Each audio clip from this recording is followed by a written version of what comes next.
What's up, guys? This is God is there, and I'm back with what I had actually promised earlier. And this is all about the 10th schedule of the Indian Constitution, the anti defection law, and the exemptions of the anti defection law, the defection law, the disqualifications on the ground of defection, and the current scenario in Rajasthan, and the constitutional crisis which is there existent currently in India regarding Rajasthan. So before we go straight ahead into what the constitutional crisis in Rajasthan actually is, let me first enunciate what the 10th schedule of the Indian Constitution actually means. So the 10th schedule is talking about certain specific things. It is talking about elected members of the House firstly. It is also talking about the nominated members of the House, and thirdly, it is talking about the disqualification on the ground of defection law. Okay, so it will be found in Appendix 1 of the 10th schedule in the second point of the Appendix 1, Part A and Part B. According to Part A, any person who is a member of the House of the Parliament, in this case, Houses of the Parliament, as we all know, are maybe the Lok Sabha, the Rajya Sabha, the legislators of any state, the legislative assembly of any state, council of states, whatever it might be, both the houses of the parliament. If he is a member and he will stand disqualified on the ground of defection if he certainly fulfills the criteria regarding the points of disqualification.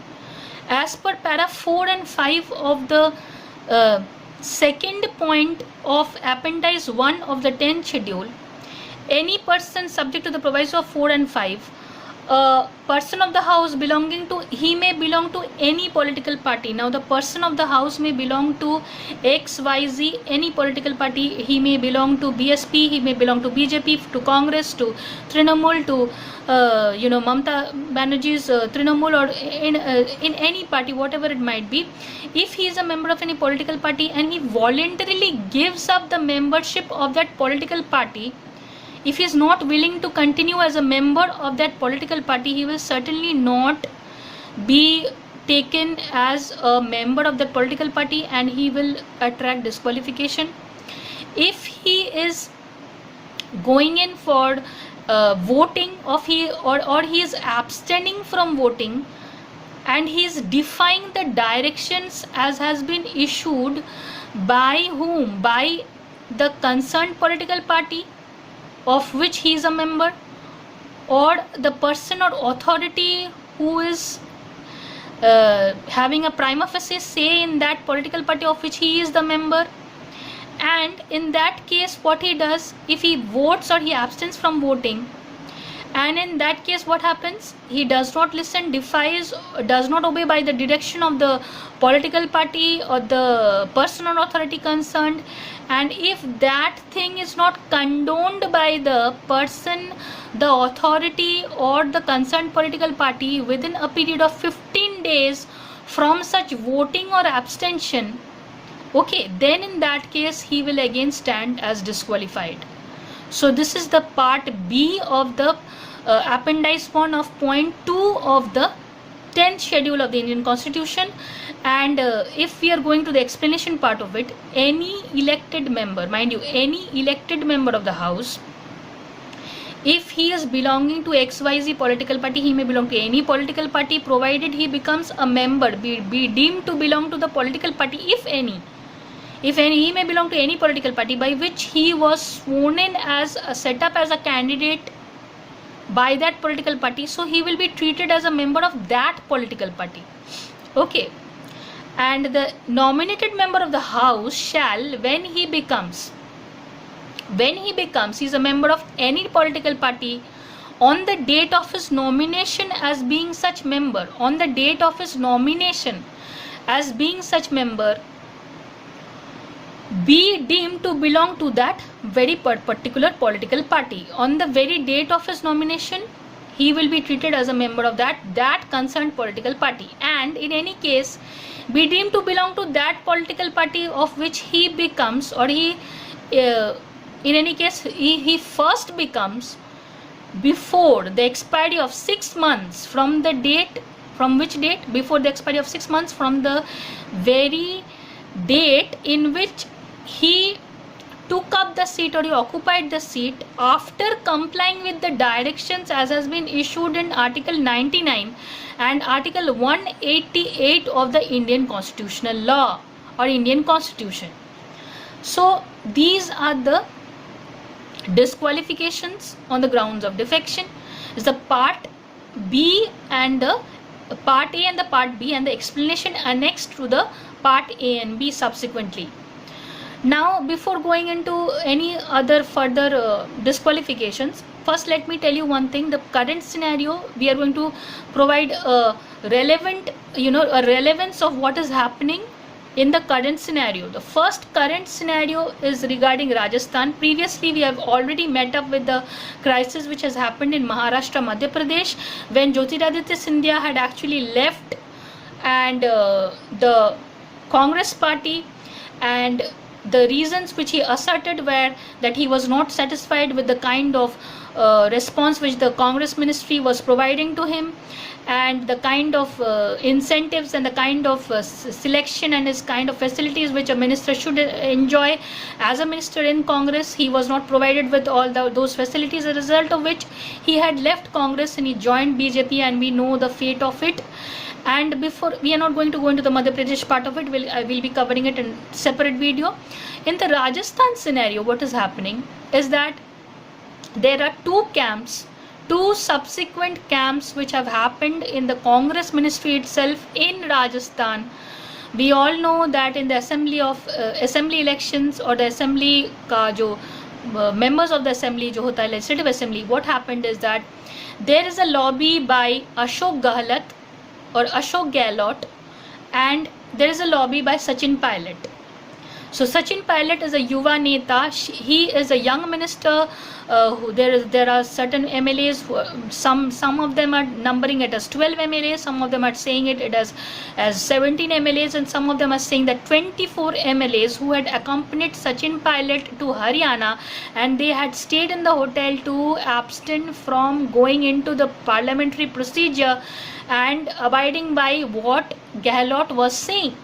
Ashok Gehlot on the other side is also campaigning his son Vaibhav. I don't know, I'm not sure about his name. So this person, Ashok Gehlot, he is a senior minister, a senior Congress minister, as we all know, and we had actually known about this way back when previously also as Scindia had ascertained that he was not given the kind of exposure, the kind of incentives which the Congress ministry was supposedly providing to other ministers, and he was not met up with the kind of service which he had provided to the Congress. The similar situation happened with Sachin Pilot and Ashok Gehlot. Ashok Gehlot, on the contrary, is a senior minister, and as we all know that Ashok Gehlot, what he is doing is that he's campaigning for his son.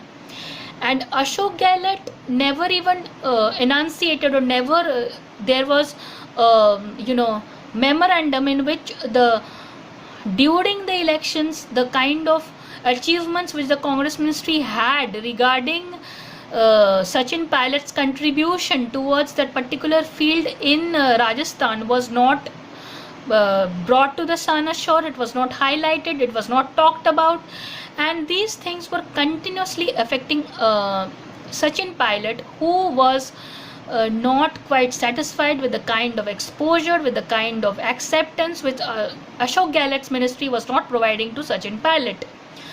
Now what was happening is that earlier, when Sachin Pilot was not in good terms with Ashok Gehlot had actually moved the floor, and he currently he had actually gone to the speaker, he had approached the speaker, he had also approached the governor, and he had told the governor that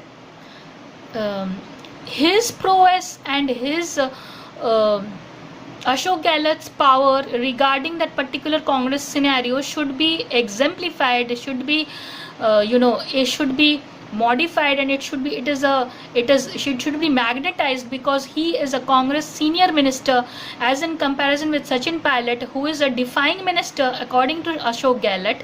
And Gehlot was also of the opinion that as per Congress ministry is concerned, most of the time what happened was Sachin Pilot was concerned with certain other parliamentary affairs, of which Ashok Gehlot is an experienced figure. And Ashok Gehlot's plea to the governor, that the governor was very much empowered according to the Indian constitution to be able to disqualify or to consider certain pros and cons of disqualification of defection regarding Sachin Pilot. And also we know that the situation has not approached as of yet to whether there will be defection or whether there will be horse trading of ministers, whether the current scenario in which we all know that the Congress ministry is standing at a head on 107 seats and the BJP is standing at a 72 seats, and if the 24 MLAs from the Sachin Pilot camp, if it is joining the 72 members of the BJP by horse trading, and then Ashok Gehlot, who is accusing BJP of being surmounting towards horse trading and also providing all the manufactured and all the providing all the necessary money as of 25 crores each to these MLAs who have been allegedly bought, as has been said by most of the spokesperson in news, also in mainstream frontline media. And it is also being said that this attempt of horse trading by the BJP was successfully done in the case of Maharashtra, in Madhya Pradesh, and also in this case in Rajasthan. So what we are learning from this is that Ashok Gehlot, who is accusing the BJP constantly, had also threatened the governor allegedly. Why I am saying that he had threatened the governor allegedly? Because he, as a senior minister, has got no nexus to threaten a governor. At the same time, the governor is legally and dutifully bound to listen to a minister who is accusing the other party of a subsequent majority party who is ruling the roost over here, and they are also defaming them, and they are saying that they are guilty of defamation, they are guilty of defection, they are guilty also of horse trading.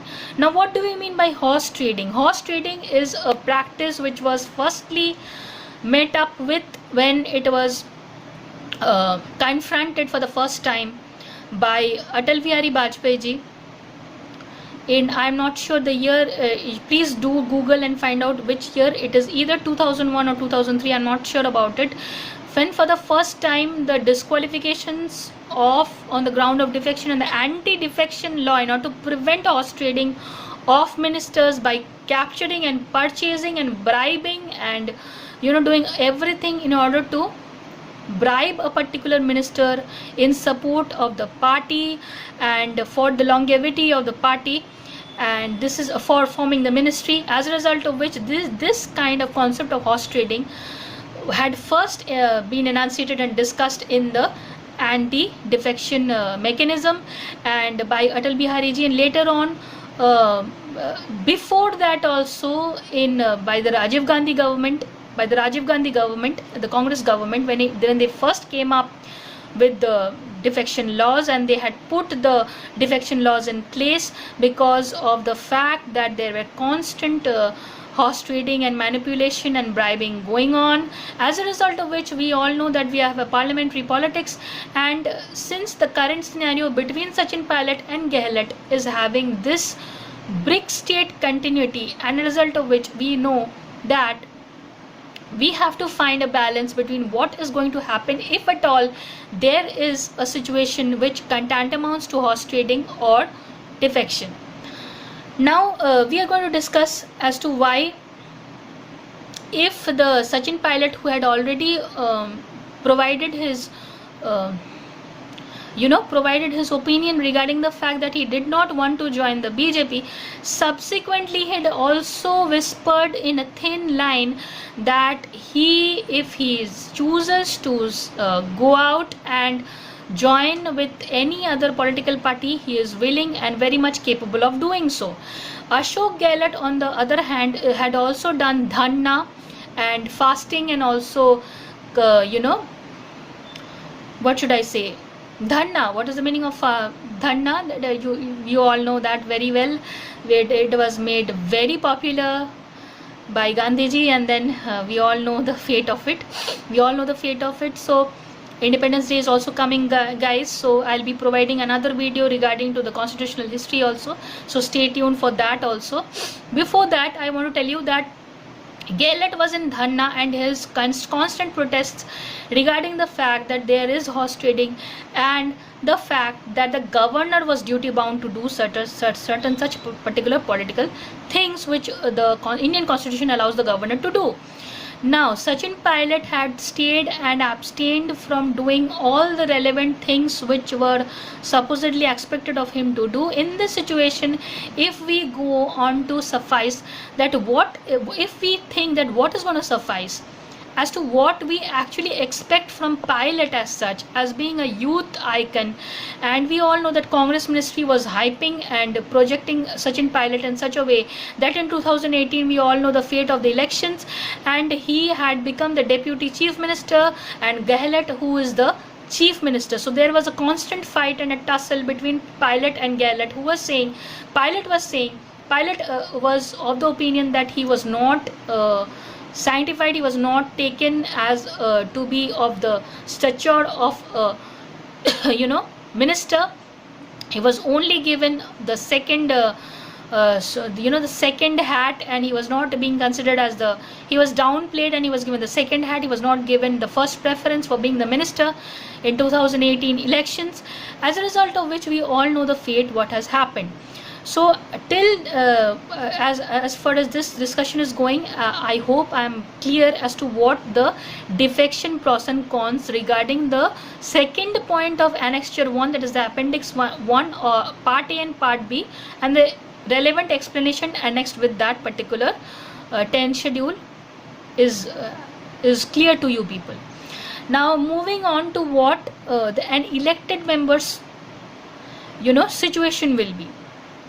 Before that, it is very essential that after compliance of Article 99 and Article 188, okay, these two articles, my dear friends, please look up and search and find it, and do make comments in this video for me to be acquainted, be explaining whatever the constituents and requirements and all the ingredients of Article 99 is saying, and Article 188 is saying, whatever the case may be. So what is required of the elected member in the case of Article 99 and 188 and nominated member of the House? So these are the items which we are going to discuss now. So what we are going to say, or we are going to delve into right now, is that if, and for the purpose of subpara of this point 2, an elected member of the House shall be deemed to belong to the political party, if any, which he was set up as a candidate for election. Okay, he was set up as a candidate for election of that particular political party, and a nominated member of the House, where he is a member of any political party on the date of his nomination, as such member be deemed to belong to that such political party. And the second point of subpara B, as in annexed explanation of appendix 1 of the 10th schedule, is, in any case, be deemed to belong to the political party which he becomes, or if, as the case may be, first becomes a member before the expiry of 6 months from the date on which he occupies the seat after compliance with Article 99 and 188. Similarly, when we go for the contrast, when we go for the comparison or a contrast, a nominated member of the party of a house, a nominated member of the House shall be disqualified for being a member of the House if he joins any political party after the expiry of 6 months from the date when he has occupied the seat, after complying with the provisos of Article 99 and 188. In this case, what is this? This is the third point. A nominated member of the House shall be disqualified for being a member of the House if he joins any political party, now mind you, after the expiry of 6 months from the date when he had taken up the seat, after compliance with Article 99 and 188. So these are the two basic differences between the elected members ka ratio and nominated members ka ratio in the case of the subpara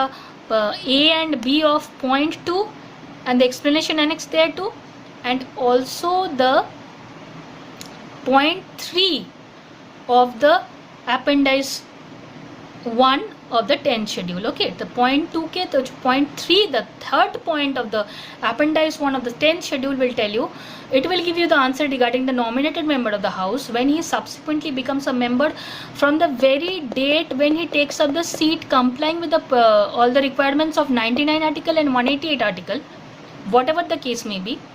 And if he does so, then he will stand disqualified. Why will he stand disqualified? Because he had, for being a member of the house, if he joins any political party after the expiry of 6 months from the date when he takes up the seat.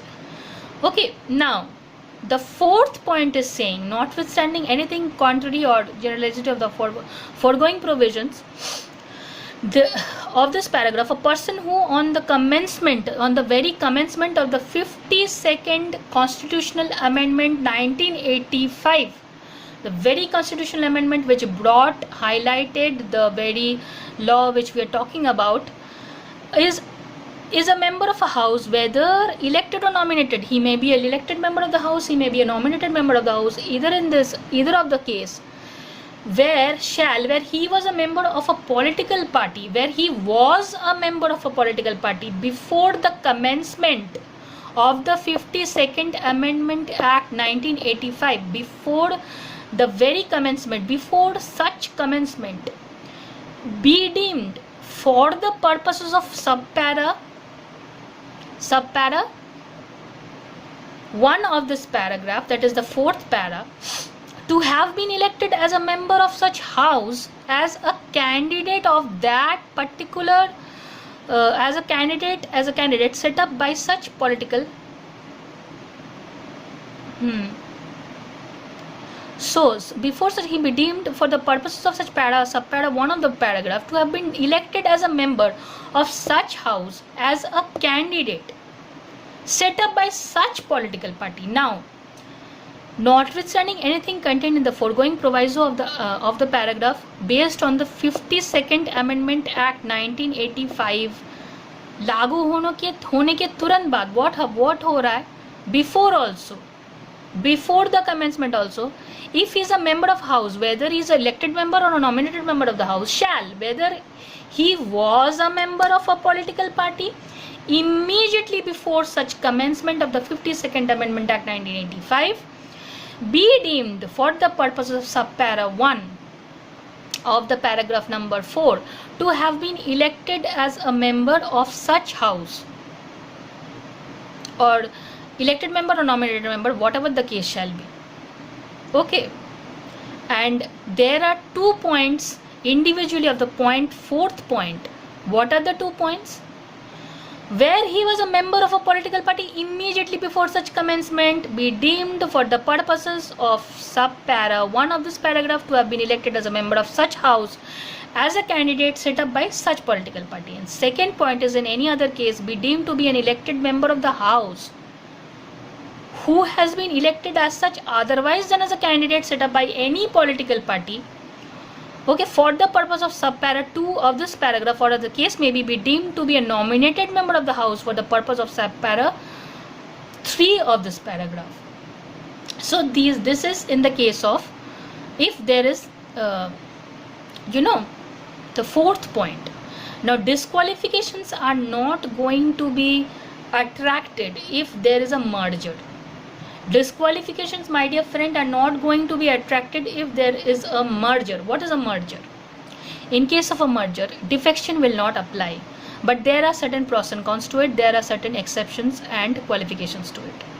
A member of a house shall not be disqualified under subpara 1 of para 2 where his original political party merges with another political party and he claims that he or any other members of this if his original political party have become member of such, other political party, or as the case may be, of a new political party formed by such merger. Now, similarly, we can take and we can discuss about all of these disqualifications and the qualifications in the case of a merger. Whenever the member of the political party is thinking that he is going to join a subsequent political party, or he is going to merge with another political party, in that case certain disqualifications regarding defection, that is not going to apply. Then it will be saved. The merger itself, in this case, in certain cases, will save there will be a saving clause and preventing the fact that from attracting defection and the disqualification pertaining to defection. Now, this is what I have been trying to discuss of late about the Rajasthan crisis. Recently, it is also very much prevalent in our current affairs section also. I will be discussing about the several other current affairs in the Hindu editorial later on in several other videos. For now, the Rajasthan crisis I have highlighted. You will all know, do make a relevant search in Wikipedia regarding Sachin Pilot and Ashok Gehlot. You know that both of them are having separate camps, and the Congress ministry is accusing the BJP for horse trading, as I have already told you. To provide a synopsis of whatever the lecture was regarding this particular Rajasthan crisis, the very first point is that disqualification and the grounds which were attracting the disqualification regarding defection law prevalent in India. The constitutional articles 99 and 188, which is pertaining to the Indian Constitution. The article 121 of the Indian Constitution, the appendix 1 of the 10th schedule of the Indian Constitution, and also the prevalent current political scenario in Maharashtra, in Madhya Pradesh, before March and April, and subsequently after April, and also the Rajasthan crisis brewing right now, headed towards full-fledged throttle between the senior and the junior members of the Congress party. So I'll be back with several other relevant videos. Do like, do share, do subscribe, do comment, give a like. The moment you give a like, I will be motivated to make more such videos. The moment you share the video, it will become available to so many millions who are watching, who are deprived due to financial resources from education. They will be readily availing these facilities. If you do comment, you have a nexus or an edge towards a particular solution based discussion regarding the Rajasthan crisis. So do comment, provide your opinion, mete out the opinion, provide what you're saying in the comment section of this video. Do like, share, subscribe and hit the like button. Subscribe and also press the bell icon beside the subscribe button, so that you will get notified regarding any video which I upload, subsequent videos regarding the Rajasthan crisis and the brewing current national situation. Also the constitutional crisis, which is being hyped as. And do comment if you have your जिसे कहते हैं आपकी राय, you can also give that in the comment section. I will be more than happy. And also hit the bell icon so that notifications you will get as soon as I upload any video. So bye for now, guys. Take care, be safe during the corona season, be happy, be positive, and go on studying. Be motivated and always work hard towards your goal. You will certainly achieve, definitely you will achieve in your life. And with that, with all the best wishes for your upcoming, whatever preparation you're doing regarding your examinations, or whatever knowledge and information little that I'm providing from my side, do help me to cultivate even more with your opinion, with your comments. Bye for now. This is God is There. Subscribe to my channel. God is There. Thank you.